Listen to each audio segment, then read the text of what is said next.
Bonjour à tous et bienvenue sur Rare à l'écoute, le podcast dédié aux maladies rares. Aujourd'hui, nous continuons d'évoquer l'artérite à cellules géantes, ou maladie de Horton. Et pour parler de sa prise en charge, nous avons le plaisir d'accueillir le professeur Maxime Sanson. Bonjour professeur Sanson. Bonjour à tous. Professeur Sanson, vous êtes médecin interniste, PUPH, au sein du service de médecine interne et immunologie clinique du CHU de Dijon. Vous êtes président du conseil scientifique du GEFA, le groupe français d'études des artérites des gros vaisseaux. Vous êtes responsable du site constitutif de Dijon, du centre de référence des maladies auto-immunes et auto-inflammatoires systémiques rares de l'adulte, d'Île-de-France de l'Est et de l'Ouest, affilié à la filière FAI2R, dont vous êtes l'un des deux co-coordonnateurs. Et vous avez coordonné avec les professeurs de Boisson et de Bochel-Pinsec le récent PNDS sur les artérites à cellules géantes sous l'égide du GEFA et de la filière de santé FAI2R. Alors tout d'abord, professeur Sanson, on s'intéresse à la prise en charge de l'artérite à cellules géantes. Quels sont les enjeux de cette prise en charge ?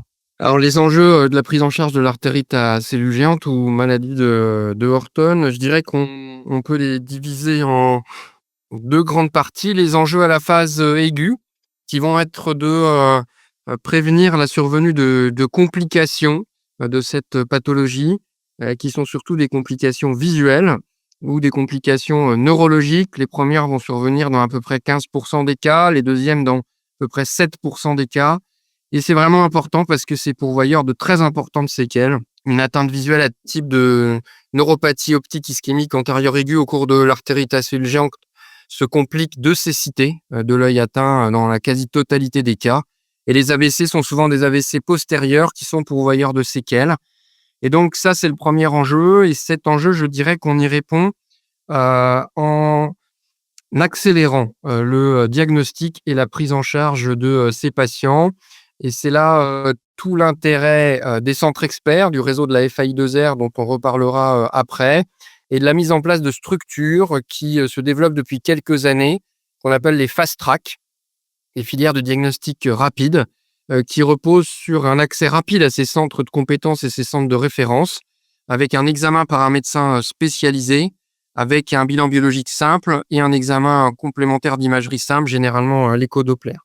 Donc ça, c'est vraiment l'enjeu essentiel à la phase aiguë du diagnostic. Ensuite, ça sera, une fois le diagnostic rapidement établi, eh bien, de soulager les symptômes. Et ça, c'est relativement facile avec les traitements et notamment les corticoïdes qui sont constamment efficaces dans cette pathologie. La deuxième partie de l'enjeu, ça va être l'enjeu à long terme, enfin on va dire moyen ou long terme. Ça va être de maintenir la rémission de la pathologie sans traitement ou on va dire sans ou avec la plus petite dose de corticoïdes, de manière à éviter la toxicité des corticoïdes, tout en évitant la survenue de rechutes. Et c'est pour ça qu'on a parfois recours, pour certains patients, à l'utilisation de traitements d'épargne en corticoïdes. Donc voilà un enjeu immédiat qui est de diagnostiquer vite pour éviter les séquelles neurologiques et visuelles, et un enjeu plus tardif qui est de diminuer l'utilisation des corticoïdes pour prévenir les effets indésirables liés aux corticoïdes, hypertension, diabète, ostéoporose, qui peuvent être également pourvoyeurs de séquelles et de handicaps. Alors, en termes de professionnels de santé, qui sont les médecins impliqués dans cette prise en charge ? Alors, je dirais qu'en France, les médecins qui sont spécialisés dans la prise en charge de l'artérite à cellules géantes, c'est ceux qui ont participé à la rédaction du PNDS, et en particulier les rhumatologues et les internistes. Ce sont généralement les médecins spécialistes que les patients consultent dans les centres de compétences et de référence maladies rares du réseau FAI2R. En plus, il y a d'autres spécialistes qui peuvent être impliqués dans la prise en charge, les gériatres, puisque ce sont des patients âgés, ils ont constamment plus de 50 ans, mais en moyenne, on va dire plutôt 70-75 ans. Le neurologue ou l'ophtalmologue, quand il y a eu des séquelles. Le cardiologue, parfois, on en reparlera un peu plus tard. Et puis donc évidemment, le médecin généraliste qui a toute sa part dans la prise en charge du patient, et notamment pour la prise en charge des complications aiguës infectieuses qui peuvent survenir chez ces patients immunodéprimés par le traitement, dans le maintien du calendrier vaccinal à jour, et évidemment dans la prise en charge des comorbidités qui sont fréquentes dans cette population relativement âgée. Et donc, pour un patient qui est touché par une artérite à cellules géantes nouvellement diagnostiquée, quelle prise en charge proposer?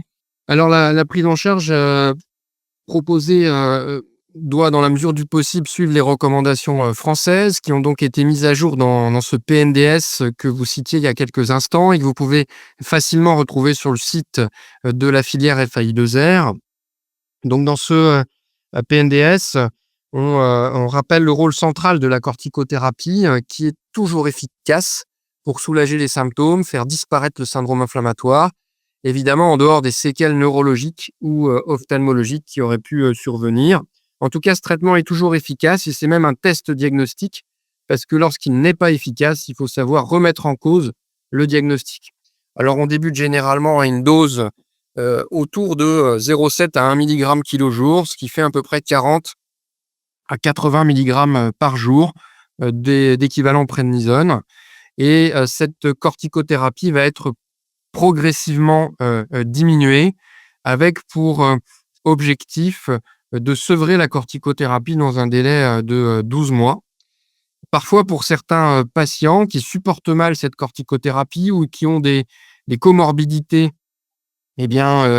qui font que on craint que la corticothérapie soit mal tolérée, comme par exemple un diabète compliqué, une ostéoporose fracturaire, un antécédent de corticothérapie pour une autre indication, des pathologies cardiovasculaires sévères ou des antécédents de décompensation psychiatrique sous corticoïdes. Et dans ces situations-là, les dernières recommandations françaises proposent d'introduire un traitement d'épargne en corticoïdes qui est généralement basé sur l'utilisation de biothérapies ciblant les interleukines impliquées dans l'artérite à cellules géantes ou encore des immunosuppresseurs plus classiques. Et dans ce cas, le but, c'est d'essayer de sevrer la corticothérapie dans un délai de 6 mois après son instauration.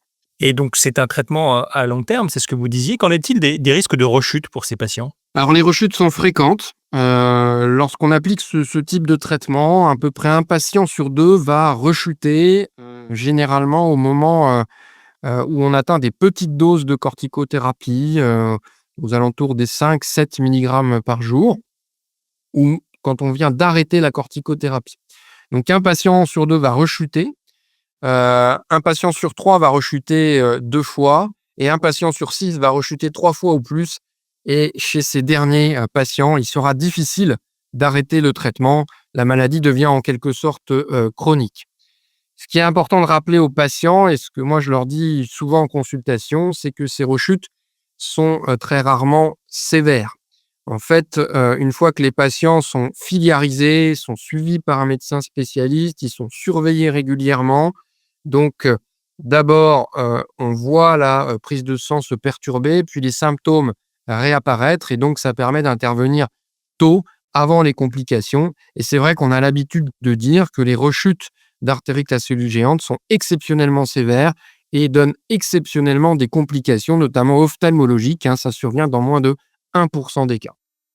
Donc c'est fréquent, mais en termes de conséquences et de handicap, c'est peu pourvoyeur de handicap.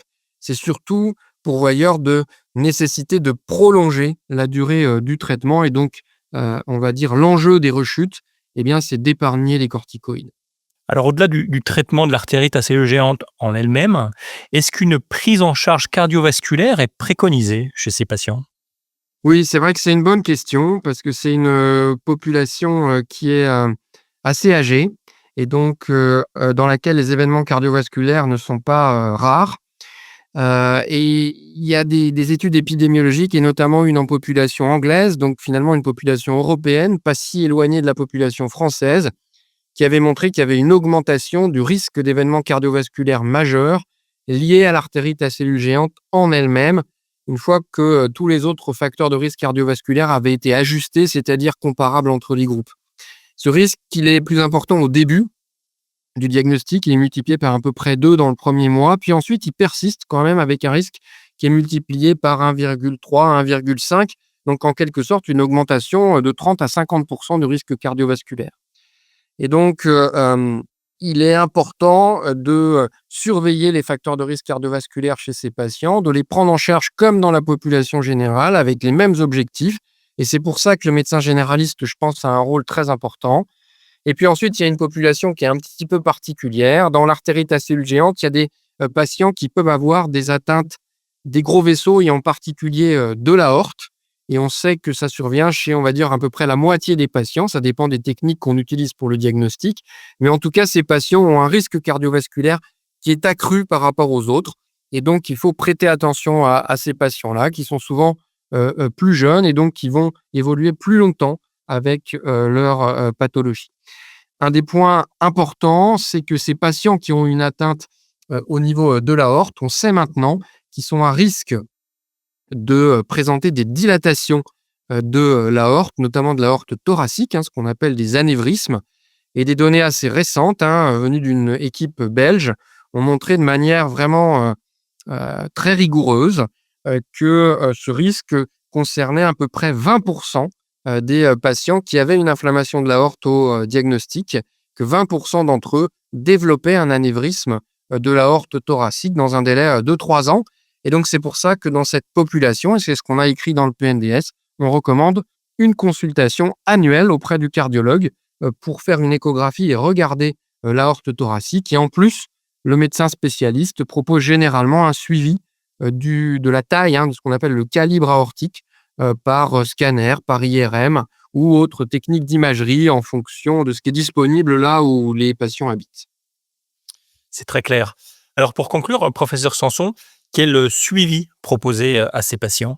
Alors le suivi, en dehors du suivi de l'imagerie vasculaire dont on parlait à l'instant, c'est un suivi qui est à la fois clinique, donc en consultation, et biologique avec des prises de sang, parce que sur la prise de sang, le syndrome inflammatoire, c'est-à-dire en pratique souvent l'élévation de la protéine C-réactive, la CRP, est très bien corrélé à l'activité de la pathologie. Et donc ce dosage de la CRP se fait au début assez fréquemment, le premier mois souvent une fois par semaine, et ensuite de manière mensuelle pendant toute la durée du traitement et dans les 6 mois qui suivent son arrêt, et après ça peut s'espacer. Quant aux consultations, eh bien, donc, je dirais que c'est en phase de traitement tous les 3 à 6 mois et après tous les 6 mois, même après l'arrêt du traitement, parce qu'il peut y avoir des rechutes après l'arrêt du traitement ou parce qu'il peut être nécessaire de surveiller ce fameux calibre aortique, même une fois le traitement arrêté. Donc, un suivi clinique et biologique qui est prolongé et qui, honnêtement, est très rarement inférieur à 3 ans. Souvent, c'est même plus long.